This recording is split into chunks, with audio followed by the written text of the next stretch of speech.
করতে। এক ফোঁটাও বুদ্ধি নেই। মানে টপ ফ্লোর খালি।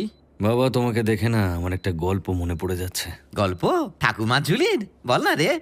একটা রাজ্যে একটা রাজা ছিল। তারপর জানি তো ওই রাজার 7টা ছেলে ছিল। তুই বল। রাজার মানুষকে ভরসা করতো না, তাই একটা বাঁদর নিয়ে এলো। কাও। ও, রাজা সেই বাঁদরটাকে শিখিয়ে পড়িয়ে দেহরক্ষী বানিয়ে নিজের পাশে রাখলো। 24 ঘন্টা সেই বাঁদরটা রাজার দেখভাল করত। আরে বাহ। একদিন যখন রাজা ঘুমোচ্ছিল, একটা ছোট্ট মশা রাজার মুখের উপর উড়ছিল। তাই ওই নাকি? বাঁদরটা অনেক রকম ভাবে চেষ্টা করলো, কিন্তু মশাটা তাড়াতে পারলো না।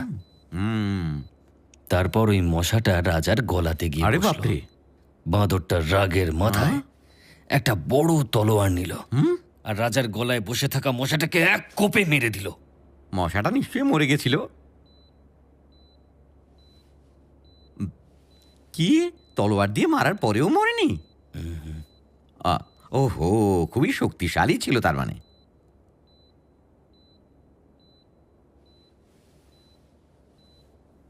কি হলো খোকা? তোর হাতটা তো খুব ঠান্ডা।